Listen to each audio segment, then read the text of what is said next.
Assalamualaikum warahmatullahi wabarakatuh. Perkenalkan, saya Herni Huma Puspita dari Fakultas Ekonomi, Prodi Manajemen, NIM 23521000047. Di sini saya melakukan wawancara dengan narasumber saya mengenai tugas dari Bapak Purwanto, Manajemen Keuangan Keluarga. Bagaimana Ibu biasanya membagi pendapatan keluarga di setiap bulannya? Biasanya itu menggunakan gaji suami dibagi menjadi 3, yaitu kebutuhan pokok, kemudian tagihan dan investasi. Kemudian untuk dana daruratnya itu menggunakan gaji saya. Pengeluaran apa saja yang menjadi prioritas utama dan wajib dibayarkan di setiap bulannya atau di setiap tahunnya? Untuk tagihan itu seperti wifi sama listrik, kemudian ada tagihan tahunan itu seperti pajak tanah dan pajak kendaraan.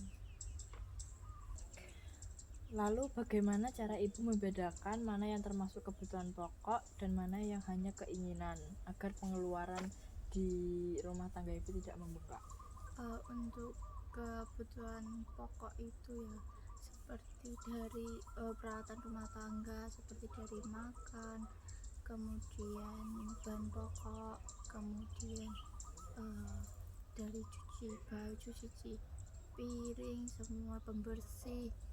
Kemudian untuk keinginan itu seperti baju, kemudian skincare adalah kewajiban juga ya Mas sekarang. Nah, kemudian perintilan-perintilan aksesoris biasa aja Pak.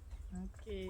Bagaimana cara mengatur keuangan jika penghasilan jumlahnya berubah-ubah atau tidak tetap di setiap bulannya? Biasanya menggunakan gaji suami. Gaji suami itu tidak berubah-ubah, tetapi jika ada lembur akan berubah, kan lebih naik daripada biasanya. Kemudian kalau seumpama dananya kurang, bisa menggunakan dana darurat dari gaji saya. Siapa saja yang terlibat dalam pengambilan keputusan keuangan di keluarga Ibu? Hanya saya dan suami saya Mbak. 2 orang saja? Iya, 2 orang saja. Apakah Ibu sudah mengenal konsep dana darurat dan menurut Ibu seberapa penting dana darurat itu diterapkan di keluarga? Sudah Mbak, kami sudah punya dana darurat. Dana darurat itu digunakan untuk kebutuhan mendadak dan tiba-tiba. Nah, dari dana darurat tersebut dihasilkan dari 20% dari gaji saya. Apakah keluarga Ibu sudah memiliki dana darurat tersendiri yang dipisahkan dari uang belanja dan tabungan biasa? Ya sudah Mbak, kami sudah punya dana darurat yang dihasilkan dari gaji saya 20% itu. Oke. Gimana biasanya Ibu menyimpan dana darurat tersebut? Biasanya saya taruh di slip buku itu Mbak, kemudian saya catat setiap pengeluaran 20% dari gaji saya itu. Dalam kondisi seperti apa saja dana darurat boleh digunakan? Di saat ada kejadian mendadak Mbak, seperti salah satu dari keluarga ada yang kecelakaan atau ada yang meninggal dunia. Menurut Ibu, apakah berhutang itu boleh dilakukan dalam keuangan keluarga dan dalam kondisi apa saja utang itu dianggap masih diperbolehkan? Berhubung saya dan suami tidak punya utang ya Mbak, seumpama kalau kita punya utang itu jika dana darurat dari kita itu kurang atau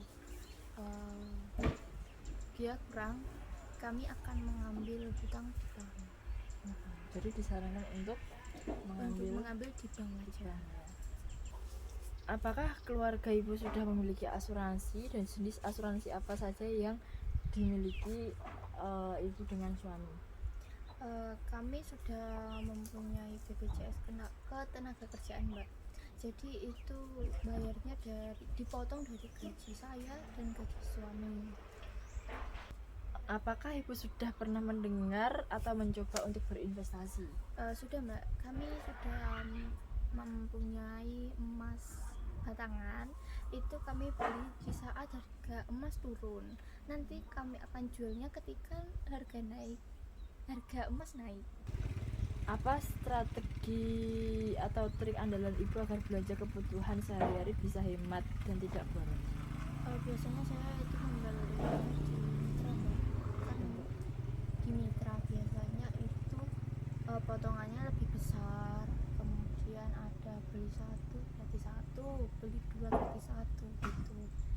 Kemudian terus ya, Bagaimana cara membandingkan harga dan kualitas barang agar mendapatkan barang yang bagus tapi dengan harga yang lebih murah? biasanya saya itu membelinya di marketplace seperti Shopee dan TikTok. Biasanya itu saya membeli di Shopee di saat ada promo di setiap produknya, jadi saya itu masih bisa mendapatkan barang yang bagus dengan harga yang lebih rendah, atau menggunakan voucher belanja di toko tersebut. Kalau untuk menurut ibu sendiri, untuk kebutuhan rumah, kebutuhan skincare dan lain-lain itu lebih tertarik untuk belanja di offline atau di online?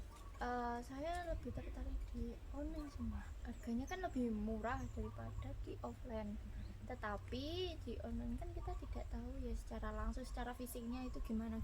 Kalau offline kan bisa. Nah, tetapi dilihat dari sisi harganya lebih terjangkau di online. Tetapi waktunya pun juga lebih panjang Mbak. Kan kita harus nunggu 2 hari sampai 3 hari barangnya baru datang. Kalau online kan kita langsung datang, langsung bisa dapat kan gitu Mbak.